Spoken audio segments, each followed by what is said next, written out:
Рахмет, бүгінгі кеш маған бір үлкен бір шабыт сыйлап отырған, осы елге деген, жерге деген махаббатыңды одан сайын ұлғайтып отырған осындай бір керемет бір әсерге бөлендім. Және мына осы Семейдің Әміре Қашаубаев атындағы филармонияның әртістері Бибігүл апамыздың атындағы оркестр қандай кілең таланттар, жаңағыдай аз уақыттағы сондай ойлаған жоқпын енді осындай жетістікке жетеді деп.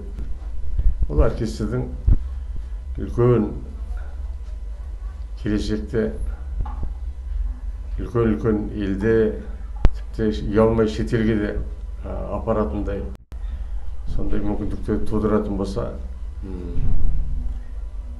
керемет оркестр. Яғни аз уақытта үлкен шеберлік. Иә, сондықтан мен енді мына демалыс уақытына шыққаннан кейін оркестр Ақжауын мемлекеттік оркестр сол Алматыда бәрі демалысқа шыққан еді. Сол аз уақытта осы оркестр дайындалып, осы демалысқа шыққанға дейін келем деп едім, осы елге бір Абай облысы болып жатыр, бір шашуым болсын. Күйге, әнге деген даңғаза дүниеден, музыкадан жұрт жалыққан секілді. Сондықтан және өзі бұл Абай елінің, біздің шығыстың танымы, талғамы әлдеқайда биік. Қанша таланттар осында. Сол уақыттан қарап отырсаңыз, Мәдина Тишекеевтер, Болат Сыбановтар, кешегі Келденбай, Тұрсынғазы Рахимовтар, мысалы, Дауыл Хайруллин, Теміржан Базарбаев, композитор. Қарап отырсаңыз, не бір таланттар.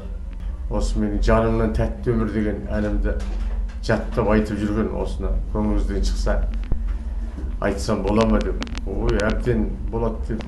Осы концертке алып шығам деп отырғанда кеше дүниеден озды. Ол да бір өкініш. Сондықтан талантты тірісінде бағалау керек, қадірлеу керек, шытарлық болмау керек.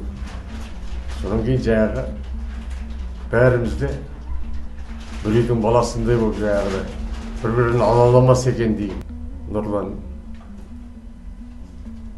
Телманұлы айтып жатыр, осы өнерге бір көңіл бөліп, әдебиетке, рухани жағына бір мойын бұратын уақыт болды. Бұл Абай елі, Абай жері деп жатыр мысалы.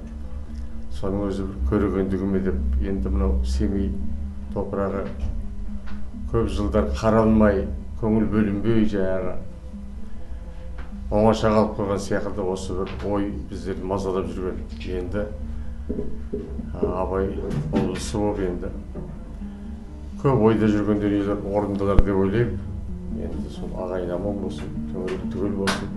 Құдай қаласа, ұлы тойларда кездесерміз деп ойлаймын. Рахмет.